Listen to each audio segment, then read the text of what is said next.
Hey folks, tonight's journey starts with something deeply uncomfortable. The kind of uncomfortable that makes modern ethics professors squint and ancient Romans shrug. We're talking about slavery, not as an abstract evil, but as a daily, mundane, painfully normal part of Roman life. So before you curl up with your oat milk, dim the lights, and turn on that ambient fan noise that makes your bedroom sound like a philosophical wind tunnel, take a moment to like and subscribe, but only if you genuinely enjoy deep dives into very old nightmares. Let me know in the comments where you're tuning in from. Bonus points if your region has ever been conquered by Rome. Now, let's set the scene. You're in ancient Rome. Not the movie version with epic speeches and gladiator chest plates. No. You're in the actual, smellier, louder, legally complex Rome, where roughly 1 in 3 people is a slave. And here's the kicker. Slavery wasn't based on race. It was based on losing. Lost a war? Welcome to slavery. Born into a slave family? Sorry, you're pre-installed with unfreedom.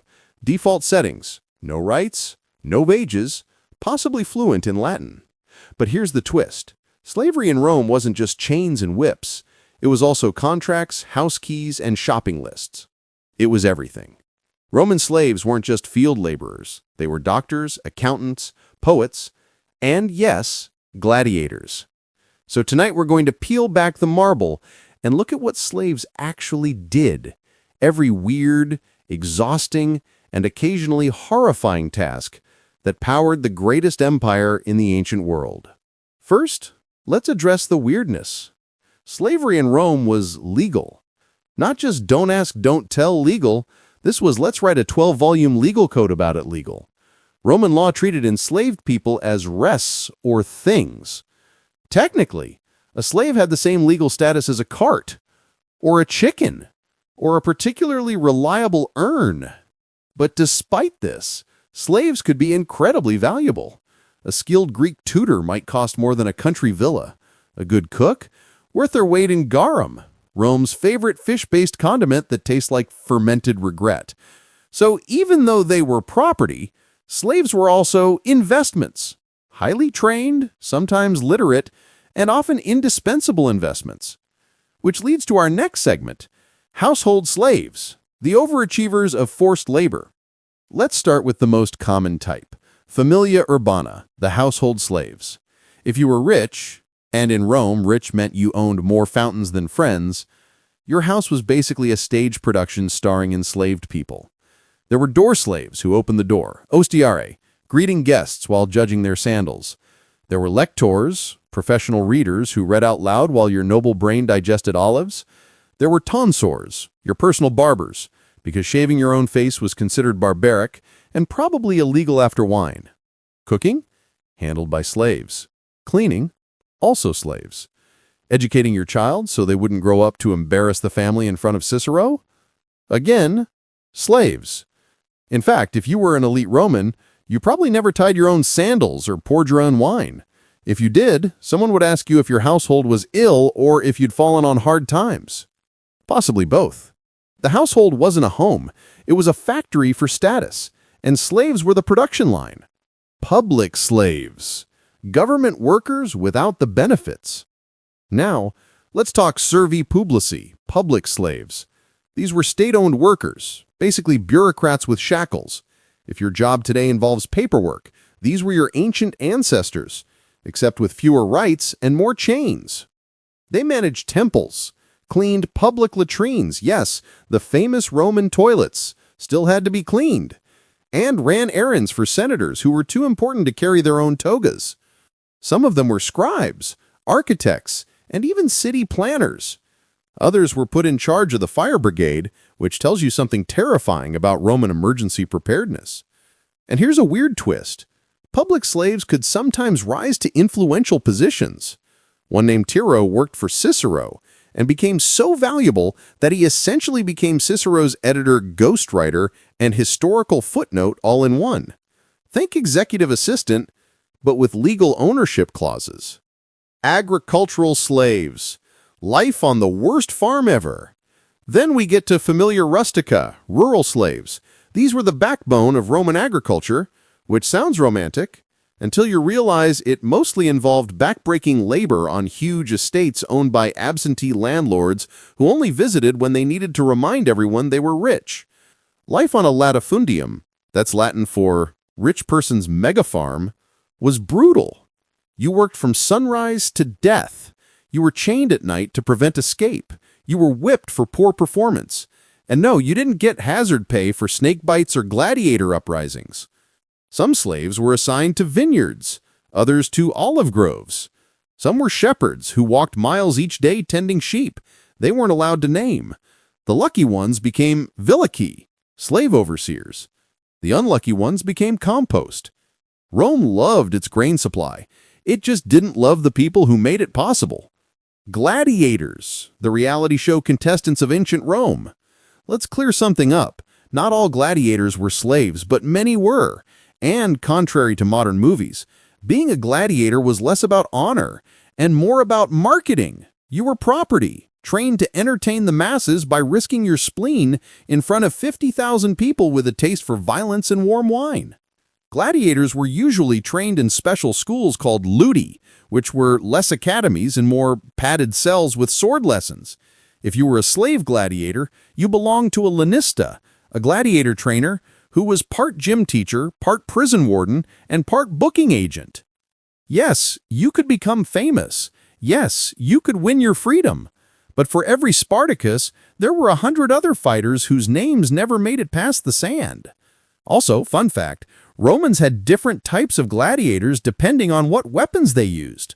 Some wore fish-shaped helmets. Others carried nets. If you ever wanted to cosplay as Seafruit while fighting for your life, this was your era. And specialized slaves, the professionals you didn't pay. Here's where things get especially Roman. Some slaves were highly trained professionals, doctors, accountants, architects, secretaries. Wealthy Romans often had entire teams of enslaved professionals. Imagine owning your own in-house HR department, IT guy and therapist, none of whom had dental coverage or basic human rights. And here's the ultimate irony. Sometimes freed slaves, liberty, owned slaves themselves. Congratulations, you've climbed the Roman ladder of oppression. You were once a possession. Now you can own people too. Rome, bringing you vertical mobility since 753 BCE. Whew! So we've established that Roman slaves ran everything from households to governments to gladiator schools, with a work-life balance best described as all work, no life. But if you're wondering, hey, did it get worse? The answer is yes. Yes, it did. Because once you peel back the togas and mosaics, Roman slavery wasn't just about labor. It was about control. About keeping millions of people in line, people who had nothing to lose, no legal rights, and a statistically solid chance of dying before their next birthday. Which begs the question, how do you stop that many enslaved people from rising up and strangling their owners with decorative vine garlands? Simple. You make disobedience so terrifying that fear becomes a full-time job. Welcome to the Roman HR department. Their slogan? Punishment is performance management. Punishments, the original performance review. Roman punishments were not subtle. There were no stern emails or awkward check-in meetings. Instead, imagine being beaten with a flagrum, a whip with metal barbs, or being crucified for theft, or being branded on the forehead with the letter F for fugitivus, runaway. Not subtle, not forgettable. Some masters like to carry a ferula, a small cane, as a fashion accessory and punishment tool. Others preferred more elaborate torture setups like tying a slave to a millstone or chaining them in the atrium as a decorative warning to the rest of the staff. There were even laws like the Lex Aliacentia that said if a slave tried to escape and was recaptured, they could be fitted with metal collars bearing inscriptions like, "I have run away. Hold me. If you return me to my master, Zoninus, you will receive a reward."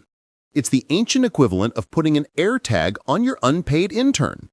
Oh, and if a slave killed their master, Roman law required that all slaves in the household be executed regardless of whether they were involved. So if you were folding towels in the back while someone else was committing murder, congratulations, you're now guilty by occupation. Runaways and revolts. Freedom or death.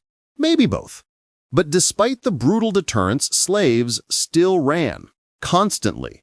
Rome had entire industries built around catching runaways, bounty hunters, slave catchers, and public bulletin boards. Imagine Craigslist for recapturing humans. Some fugitives made it out. They joined bandit groups, fled to rural provinces, or vanished into the sprawling chaos of the city.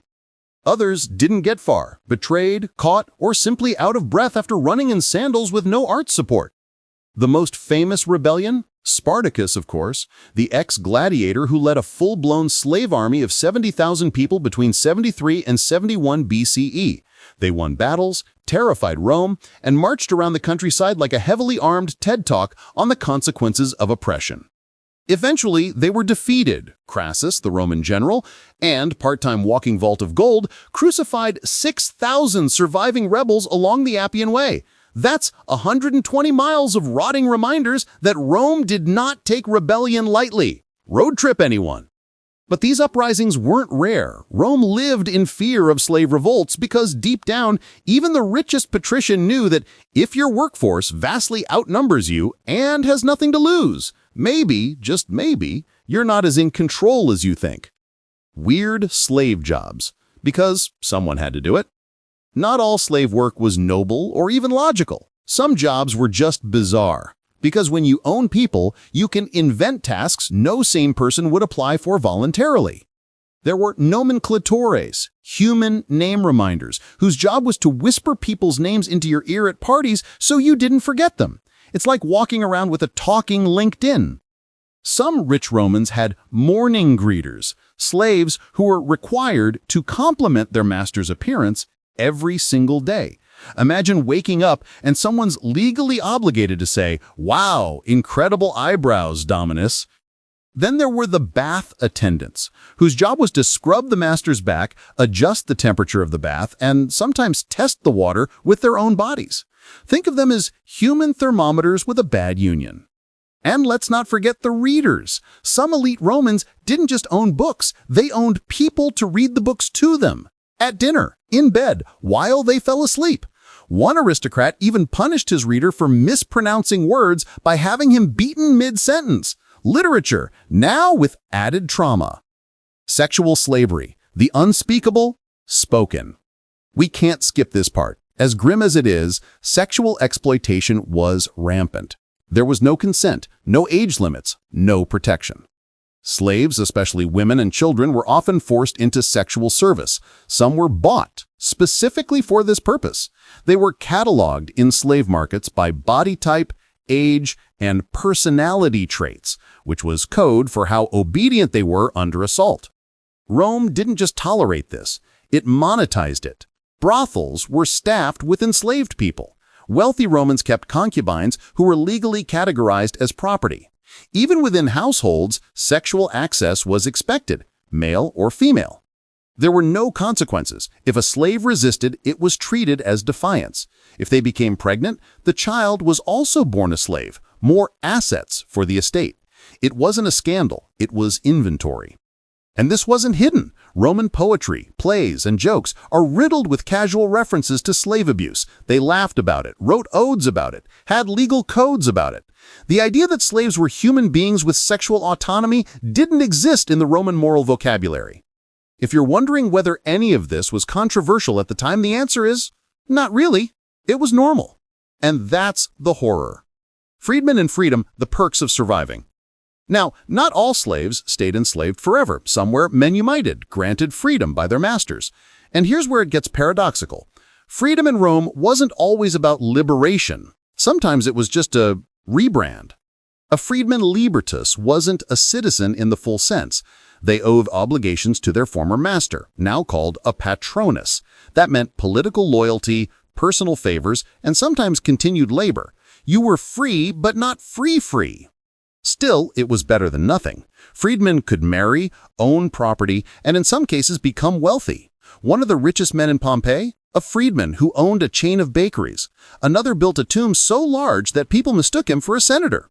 Flexing, Roman addition. Their children, born free, could enter politics, join the army, and rise through the social ranks. In a strange twist, Rome allowed upward mobility, just not from the bottom. You had to escape the bottom first, preferably without being caught, killed, or sold again. The Roman psyche, cognitive dissonance in a toga. So, how did Romans live with themselves? Simple. They didn't see slaves as people. They saw them as part of the household ecosystem, like furniture or very talkative livestock. Philosophers like Seneca and Cicero, who were otherwise deeply interested in virtue and morality, barely questioned the system. Some even wrote guides on how to ethically manage your slaves, like giving them a day off once a year, or not beating them too much in front of guests. Stoics argued that a slave could be inwardly free if they cultivated virtue, which is like telling someone chained to a wall, just imagine the wall is love. Helpful. There were exceptions. Some thinkers, especially in late antiquity, began to question the morality of slavery. But by then, the system was too embedded, legally, economically, and spiritually. Rome didn't just run on slavery, it was built on it, like bricks made of suffering. All right, deep breath, because tonight we're descending even further into the Roman underworld of unpaid labor. We've covered gladiators, bath attendants, and personal name whisperers. We've seen how Roman slavery was both terrifying and absurd, equal parts horror and bureaucracy. But now it's time to talk about something even darker. Children. Not Roman children in general, the ones with little tunics and tiny wax tablets, but enslaved children. Because yes, that was a thing, and it was disturbingly common. So maybe pull that blanket up a little tighter. Dim the lights slightly more. And if you're holding a plush throw pillow for emotional support, congratulations, you've just evolved past 99% of ancient Rome. Born into it. The inheritance no one wanted. Let's start with the basics. If you were born to an enslaved woman, you were automatically a slave too. That was Roman law.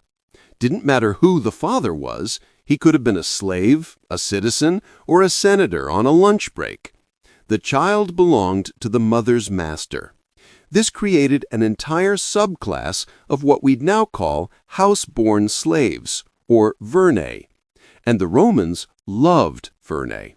Not in a nurturing way, more in a custom-grown labor unit kind of way. You didn't have to buy them, you didn't have to ship them in chains across the Mediterranean, you just had to wait 9 months and boom, new asset. Rich households sometimes bragged about how many vernae they had. It was considered elegant, like having your own vineyard or a really smug parrot. Some families even named their vernae after the seasons or days of the week, because nothing says childhood like being called February. Workforce by age 6, the tiny hands of empire. Enslaved children didn't get childhoods, they got chores. You could be assigned simple jobs as young as 5 or 6, like fetching water, or carrying messages, or standing silently in the corner of a dinner party for 5 hours straight while trying not to sneeze. Older children might serve as companions for the master's kids, which sounds wholesome until you realize it meant serving them, cleaning up after them, and being blamed for whatever they broke. You were a pet that could do laundry, if you were lucky. Boys were often groomed for roles in administration, accounting, or skilled labor. Girls were usually steered toward domestic service, or, disturbingly often, sexual exploitation. Because in Rome, puberty was not a rite of passage, it was a change in market value. And yes, there were exceptions. Some child slaves were educated, taught to read, write, and even do complex math. But let's be clear, this wasn't about enrichment. It was about enhancing resale value. A literate child was a profitable child, especially if you slapped on the words bilingual and Greek-speaking. Childhood mortality, Rome's not-so-fun statistics. Even freeborn Roman children had a high risk of dying young, but enslaved children? That was an entirely different level of bleak. Malnutrition, overwork, disease, and casual violence were all part of the daily routine. There were no pediatricians, no therapy, no blankets with dinosaurs on them. If you got sick, you either recovered quickly or you died quietly. And if you died, you were replaced, like a lost spoon, possibly with less ceremony. And while some masters were kind, because Romans loved talking about how merciful they were, it didn't change the system. Even the kindest master still owned you. Compassion didn't cancel out captivity. The economics of slavery, Rome's most profitable nightmare. Let's switch gears. You might be wondering, why slavery? Why not pay people to do these jobs? Rome wasn't exactly short on coinage or unemployed citizens, so why invest so heavily in human ownership? Answer: because the economics were stunningly effective. Owning a slave was a one-time cost, plus food, clothes, and occasional medical maintenance. Hiring a citizen required wages, contracts, and the ever-dreaded right to quit.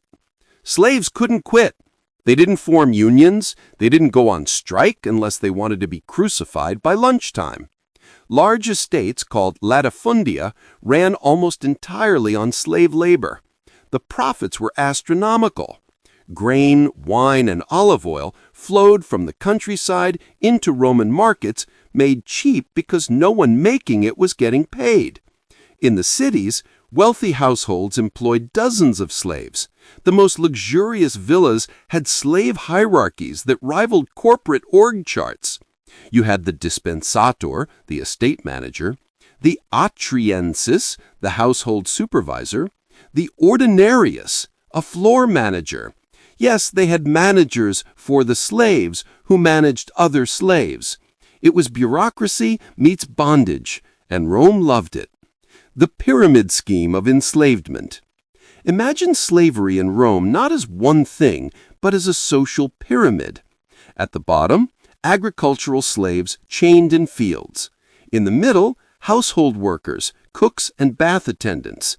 Higher up, scribes, teachers, personal secretaries. And at the very top, the dispensatores, slaves who managed finances, household purchases, even other enslaved workers. Some were so powerful they functioned as miniature CEOs, while still being legally considered property. The irony? These high-ranking slaves were often resented by free citizens. Yes, Romans hated the idea that their neighbor's enslaved butler had more influence than they did. It's like being outwitted by a coffee machine that also runs your household. Slaves with money, the wallets of the enslaved. Here's another twist. Some Roman slaves had money, sort of. Technically, everything a slave earned belonged to their master. But in practice, many slaves were allowed to keep a portion of their income in a fund called the peculium. This wasn't official, it was informal. Think of it like letting your unpaid intern save up tip money. Over time, a slave could amass enough peculium to buy their own freedom, even the freedom of their children. Yes, it was possible to earn your way out, but it required years of good fortune, relentless effort, and a master who didn't randomly change their mind. The peculium could also be revoked at any moment, and in many cases, slaves died before saving enough. But the hope was there, and Rome knew that dangling hope could be just as powerful as a whip. It kept people obedient, it kept them dreaming, it kept them from revolting. Because nothing slows down rebellion like someone saying, if I just work a little harder, I might not be owned next year. Public image, slavery as a lifestyle flex. Romans didn't hide their slaves, they flaunted them. Ownership was a status symbol. The more slaves you had, the more important you appeared. Want to impress guests at a banquet? Have 2 slaves pour the wine simultaneously, 1 for each hand. Bonus points if they had matching tunics and synchronized bowing. Some rich Romans staged elaborate entrances into public spaces, trailing a small army of attendants. 1 for the cloak, 1 for the chair, 1 just to stand behind you in case you wanted to whisper, "I'm better than everyone else," without using your own voice. Even tomb inscriptions boasted about slave ownership. One reads, "Here lies Lucius, who was served by 43 slaves and lived without complaint." If the afterlife had Yelp reviews, Lucius would be trending. So what was manumission? Manumission was the legal act of freeing a slave. Think of it as Rome's version of, congratulations, you're slightly more human now. It came in several flavors. You could be freed in a will. You could be freed for loyal service. You could even buy your own freedom with saved-up peculium, which we've previously established was like trying to buy a house using tip money from a lemonade stand.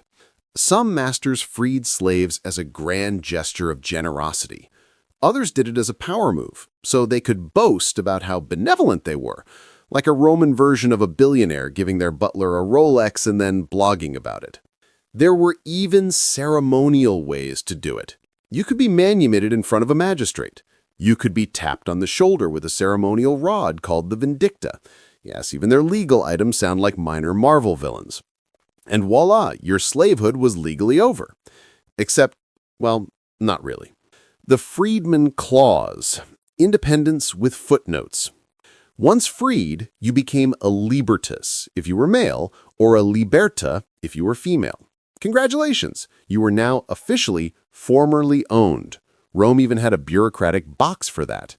Freedmen were granted limited citizenship. You could marry. You could own property. You could even amass ridiculous amounts of wealth if you played your cards right. But, and this is important, you were still tied to your former master, now called your patronus. And no, you couldn't just ignore them. You owed them loyalty, public praise, and sometimes labor. If they got into legal trouble, you were expected to defend them. If they wanted help campaigning for office, they were your free but legally obligated hype man. Think of it as freedom, but please clap. Freedmen careers, from cell to suitcase. Once manumitted, many freedmen did what all former slaves with economic ambition did. They opened shops, ran small businesses, or managed the domus household of their old masters as professional managers. Some became tax collectors. Others opened taverns or managed apartment blocks.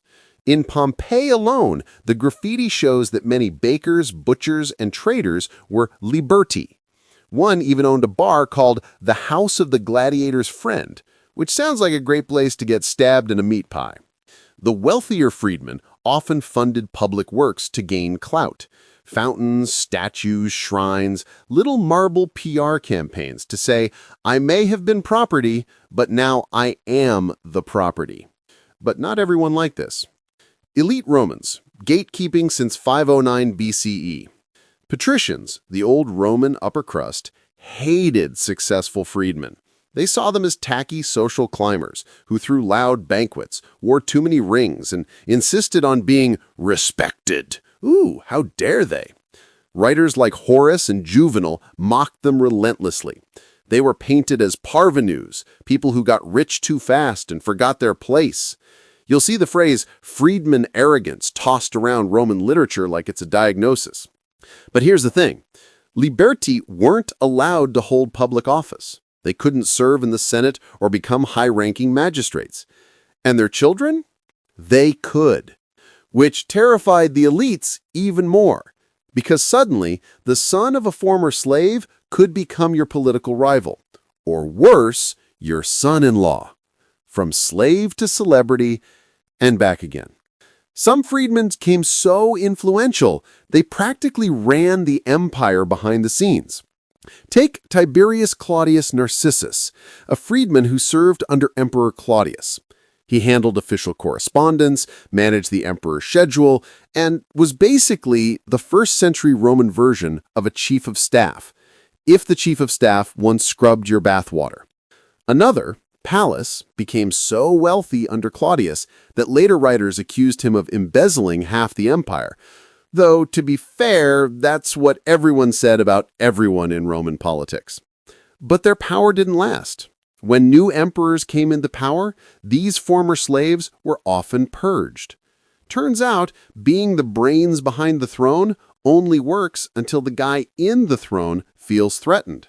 And that, dear listener, is how you can go from foot washer to VIP to suspicious corpse in the space of 3 emperors.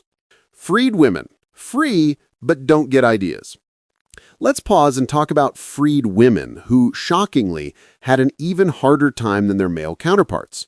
While they too could own property and marry, Roman society still expected them to be quiet, obedient, and preferably invisible. Some worked as midwives or market sellers. A few became poets, philosophers, or priestesses. But the stigma clung tightly. Freed women who had once been sex slaves or concubines often couldn't escape the social whispers. Even their tombstones reveal the bias. Men were praised for earning freedom. Women were praised for being chaste and silent. Because apparently, freedom was fine as long as it wasn't loud. Slavery as identity. The branding problem. Here's the weirdest part. Even after manumission, your name reminded everyone of your past. Freedmen didn't get to pick a cool new name like Maximus or Vibius Dangerous. Instead, they were required to take on the praenomen and nomen of their former master, with their original slave name tacked on as a cognomen. So if your master was Gaius Julius and your slave name was Felix, your new name became Gaius Julius Felix. It's like being legally renamed Steve's Jeff's former property. Even in freedom, you were a walking advertisement for someone else's power. Rome's weird halfway house of liberty. Despite all this, manumission was still seen as a good thing, a mark of achievement, something to aspire to. Because in a world where being legally owned was normal, being formerly owned was progress. And Roman society depended on that weird in-between. Slaves dreamed of being freed, freedmen tried to climb the social ladder, and everyone quietly ignored the part where none of this would exist if Rome hadn't enslaved people in the first place. It was a pyramid built on paradoxes. At the bottom, hopelessness. In the middle, hope. At the top, senators saying, "Let's keep things just the way they are."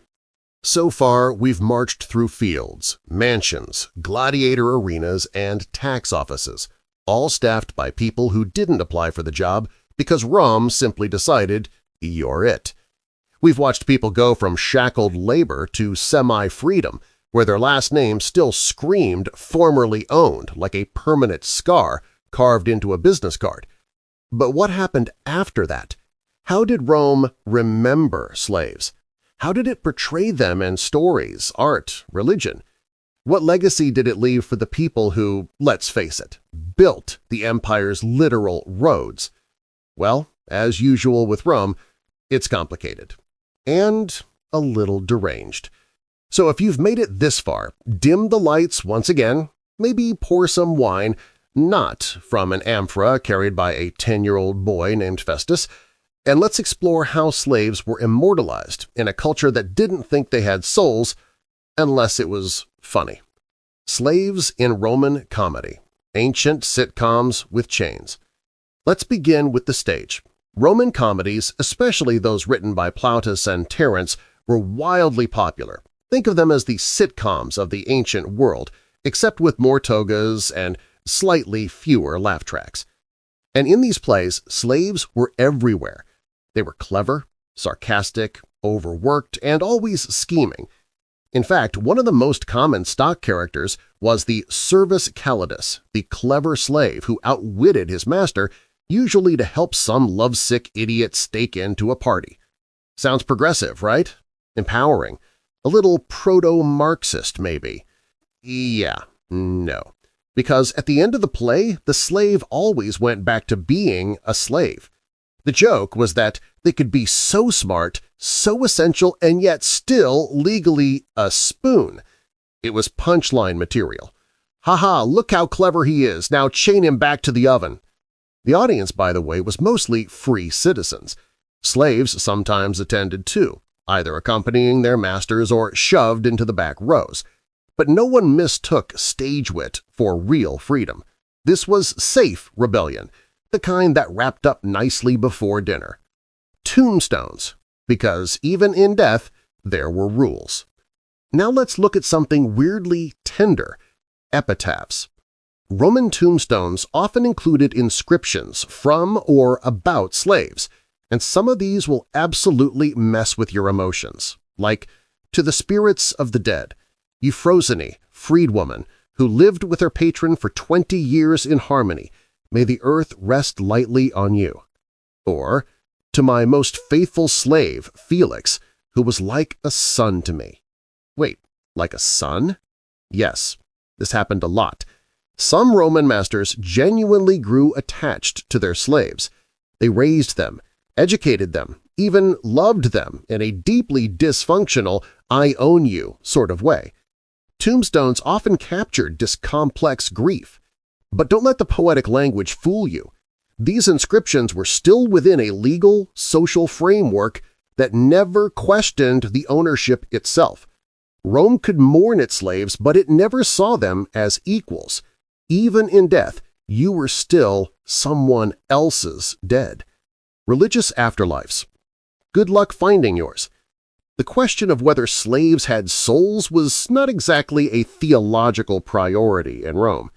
Religion was transactional. You gave an offering and the gods gave you rain, military success, or a new amphora without cracks. But slaves did participate in religious life. They attended festivals, made small offerings, and were sometimes initiated into mystery cults, those secret religious movements that promised salvation, ecstatic rituals, and probably too much incense. One famous example, the cult of Isis, imported from Egypt. It was popular among slaves and freedmen because it offered a sense of personal connection to the divine, something Roman state religion largely lacked unless you were a senator trying to impress Jupiter with a cow. Some masters allowed their slaves to worship, others didn't, because religion, like everything else, was a privilege filtered through someone else's mood. And in the grand Roman afterlife, there was no guarantee of justice, no spiritual accounting for a life spent in chains. Unless you counted on Hades to unionize the underworld, the dead stayed exactly what they were in life, voiceless. Slave-owned shrines. Yes, that happened. Some slaves and freedmen commissioned their own altars and household shrines. In particular, Laris and Penatus, the household gods, were sometimes worshipped by enslaved people who managed parts of the home. A trusted Atresius or house steward might maintain the family shrine, lighting candles, offering wine, and muttering prayers like, "Please don't let the master buy another parrot." And in rare cases, high-ranking slaves, especially those who had earned enough trust and peculium, could sponsor minor shrines or public works. The inscriptions would list them as Servus or Libertus, proudly broadcasting the impossible. I was owned, and yet I built something that lasted. It was legacy building for the legally invisible. Satire and social anxiety. Rome's favorite sport. Slaves also haunted Roman literature. Poets, satirists, and philosophers loved using them as metaphors. Horace, a former slave's son, wrote poems where he imagined himself as a freed bird. Seneca wrote letters urging kindness toward slaves not because of justice but because it was philosophically tidy. After all, he reasoned fortune could enslave anyone. But most often, slaves were used to explore elite anxiety. Writers worried about slaves who became too powerful, about freedmen who got too rich, about a world where the line between owner and owned wasn't as solid as it should be. The slave became a symbol of what Rome feared most, that its social order might be made of sand. Slavery is a joke, a ghost, a warning. In everyday conversation, Romans joked about slaves constantly. The word service itself became slang for someone servile, pathetic, or overeager. It was used in puns, insults, and curse tablets. But slaves also lingered as ghosts in Roman imagination. Literally, the restless spirits of murdered or mistreated slaves were believed to haunt their masters, rattling chains in the night like a passive-aggressive Yelp review from beyond the grave. Some Romans even buried their slaves with cursed objects to keep them from coming back, which, if you think about it, is kind of a red flag. If you're worried your former servant might rise from the underworld to take revenge, maybe, just maybe, you weren't the best boss. Memory without names. And finally, it's worth mentioning that most enslaved people left no record at all. No tomb, no shrine, no inscription. Their lives, however long, brutal or brilliant, simply vanished. Historians estimate that tens of millions of people were enslaved over the course of Roman history, and we can name maybe a few dozen. Tiro, the secretary, Narcissus, the freedman, Epictetus, the philosopher. Everyone else? Erased. Which is why these scripts matter, not because they fix history, but because they pause long enough to whisper, they were there, they mattered, and Rome never worked without them. We've come a long way. From the kitchens of elite villas to the salt mines of Sicily, from the hopeful eyes of manumitted freedmen to the broken backs of farmhands chained to millstones, from whispering nomenclator ace to crucified rebels lining the Appian Way like a forest of warning signs.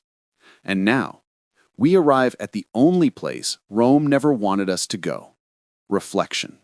Because for all the architecture, the aqueducts, the art, and the awe, there's one truth Rome didn't put on its coins or in its marble statues.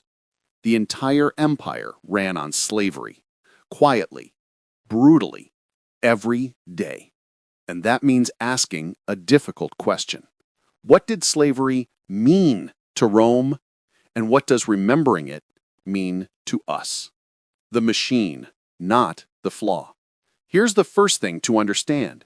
In ancient Rome, slavery wasn't a bug in the system. It was the system. It was the economic engine, the domestic structure, the foundation of political prestige, and the unspoken assumption behind every luxury. Owning people wasn't just common, it was expected. It was identity. You were elite because others weren't. You had leisure because others labored. You could bathe twice a day because someone else was boiling the water and filtering the ashes from your soap. Rome didn't apologize for this. It didn't wring its hands. It enshrined slavery in law, religion, entertainment, and art. And most terrifying of all, it made it look normal. The moral math of the ancients. Did Romans know slavery was wrong? That's a modern question. The Romans didn't frame it that way. They had philosophers, some of whom, like Seneca or Epictetus, talked about inner freedom, kindness, and moral consistency. But they rarely applied that thinking to slavery itself, because doing so would mean questioning everything.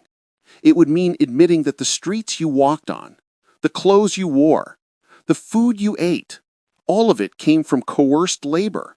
So, instead, they invented rationalizations. Slaves were captives from war. Slavery was better than execution. Some slaves had good lives. Slavery was natural, even ordained by the gods. And then, with those ideas, they slept just fine. Kindness inside a system of violence. You'll hear sometimes that certain masters were kind, that some slaves loved their households, that others gained education, trust, or even family connections. And yes, those things happened. Rome was full of complexity. But it doesn't erase the structure. A kind master is still an owner. A loved slave is still legally property. A well-treated servant is still one missed tax payment away from being sold to a man who collects tongues.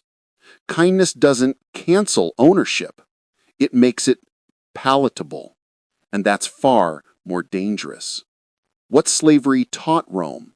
Slavery taught Rome that people were tools, that life had hierarchy, that obedience was noble, that power was sacred, that suffering, if it happened to others, could be justified by law, status, or convenience. It made domination feel ordinary. It turned entire populations into infrastructure. And when Rome looked at itself, its order, its culture, its greatness, it did so from atop a mountain of unacknowledged labor. That's not ancient history.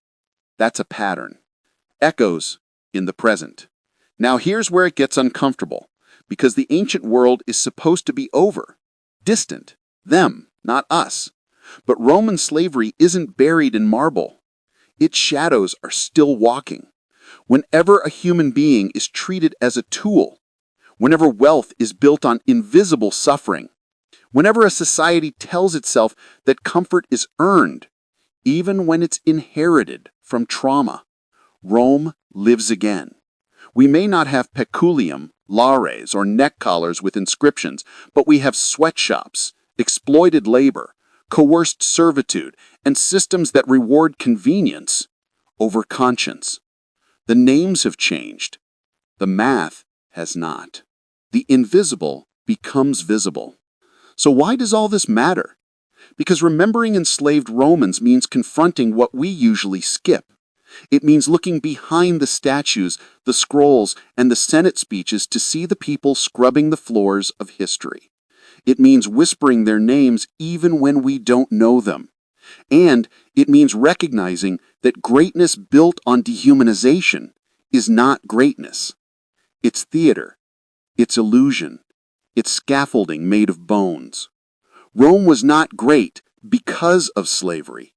It was great because of it. And if we don't say that out loud, we're just playing the same game they did, only with better lighting and slightly more guilt. So, what did slaves actually do in ancient Rome? Everything. They cooked, cleaned, nursed, taught, harvested, mined, constructed, amused, recorded, calculated, worshipped, wept, prayed, and resisted. They fought in wars. They built monuments. They healed bodies and carried messages and raised children who would never call them mother or father. They lived lives, full lives, under a boot that pretended it was wearing sandals. They were punished for existing and praised only when silent. They died unnamed. And still, they did everything. And now, 2,000 years later, someone finally asked the question, what did they actually do? The answer is, they held the world up, and Rome never thanked them. Final whisper from the dust. If you're still with me, candle flickering, eyes heavy, mind filled with togas and tragedy, take a moment, not for the emperors, not for the senators, not even for the philosophers, but for the enslaved boy who carried scrolls he couldn't read, for the girl scrubbing floors while dreaming of Saturnalia, for the gladiator who knew he wouldn't live to see another sunrise, for the manumitted woman whose name still carried chains, for the nameless millions who turned empire into myth and myth into silence. History forgets people like that, but now you don't.